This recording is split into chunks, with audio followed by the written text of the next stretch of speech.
As you throw onions, chicken livers, and chicken stock in a pan and cook them that way. I like to saute my onions first, then add my chicken livers, chicken stock, and cover it and finish it, okay? You just get a little bit more flavor. I have no tools over here either. What do you need? What do I need? You know what I'm gonna need a rubber spatula. Somebody grab me a rubber spatula.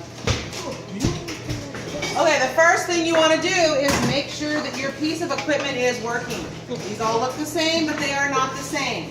So make sure you assemble it, you put the lid on, and you turn it on to make sure that it actually works. Otherwise, you're going to have to be doing, just set it here, thank you. Otherwise, you'll wind up having to do extra dishes, and nobody wants to do extra dishes, I know that. So these ingredients just go into your food processor. Except for there's a, that's not liver. It's not liver.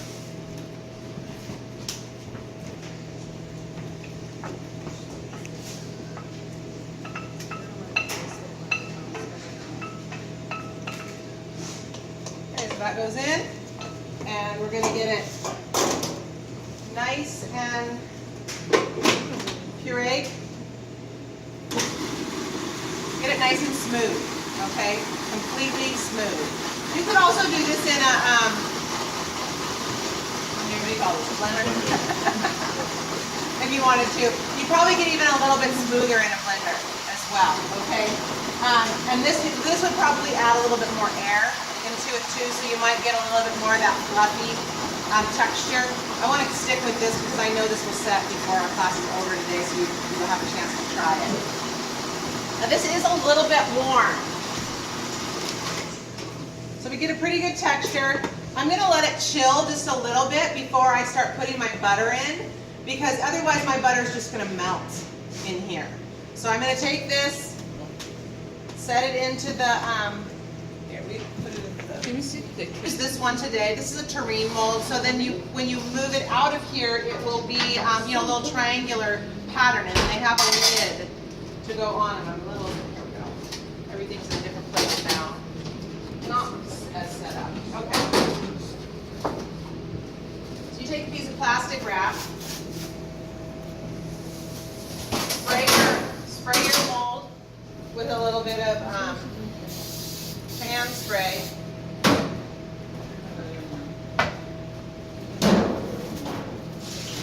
And then put your plastic in there.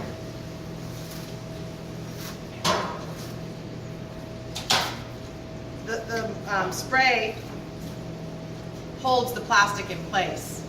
So then when I put the rest of my terrine in, my pate in here, we'll have a nice shape. We'll be able to just take it right out of here.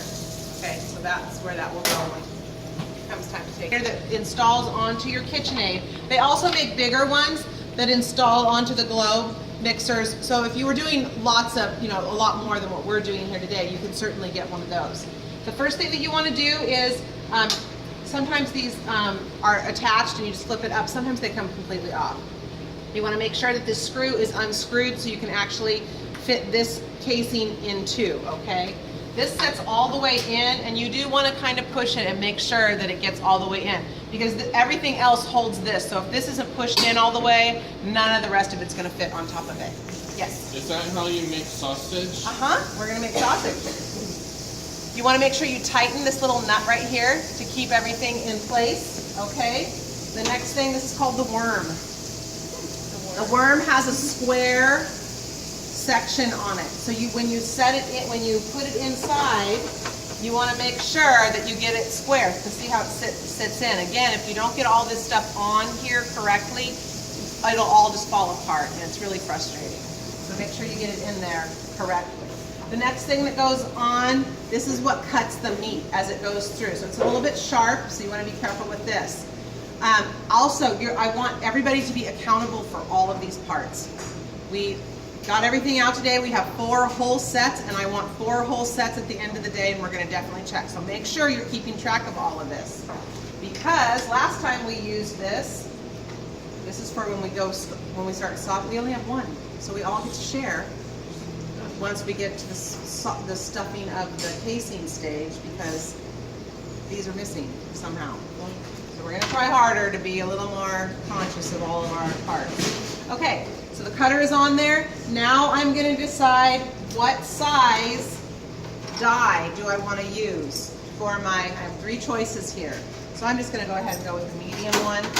Now this sits on top of this. So this has a, see how that's square? So that sits square on that nut, making sure that it's all the way set back, okay? This, we have these little notches. Those notches need to fit in right here, okay? And it's a little precarious, but it's important that, remember how I pushed each piece in? If you don't do that, none of this is gonna work. So that's why I'm making kind of a big deal out of that. And then this screws on and holds it. You do not want to put it too tight. It's plastic. If you get it too tight, it's gonna wind up cracked once you turn the machine on, okay? And then this, can you see it running in there? Okay? So that's how you assemble this. Into small cubes, maybe 1-inch cubes, okay? And then once you get it cut up, I would definitely wrap it, label it, and put it in the freezer so you get it nice and cold. The colder it is, the easier this job is going to be. If it gets hot, it's going to take more time. And this meat is pretty nicely marbled. Now we have several different types of meat in here. I'll help you guys with the butchery if you need it. But we get our meat cut kind of small. I'm going to keep it cold. Okay. These aren't my favorite. And then we've got this little item here, and this kind of helps shove the meat down into it. It'll seem like it takes a lot of meat to get it going, and it kind of does, but once it gets going, then it moves pretty easily, okay? And then we turn it on. No bowl. You want a bowl? You want a bowl? Yeah. Okay. Yeah. Getting all nervous. Yummy. Okay? So that's how it works. Wow. All right? So you guys are going to grind all of your meat. If you would like, there's bacon there. You could cut up bacon and add bacon to it if you'd like. This is fun. I love doing this. I can do this all day. Once we get, the first person who gets their sausage ready to be stuffed, let me know, and I will demonstrate how to take this apart and reassemble it for the stuffing of the casings, okay?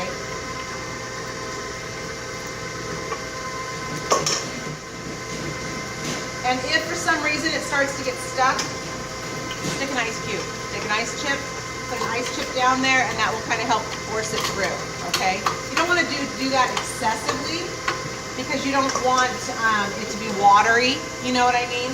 But like at the end, when you're trying to get the rest of it out, you can add a couple of ice cubes, and that'll kind of help force it through and clean it out a little bit. Yes, Nick? How much does this machinery cost? Not much. What was it, $40? I think Lillian just looked, we're going to have to replace parts. And unfortunately, we cannot buy that. That is the degree in which you're going to poach your sausages once they've been. And then you want an internal temperature of 155.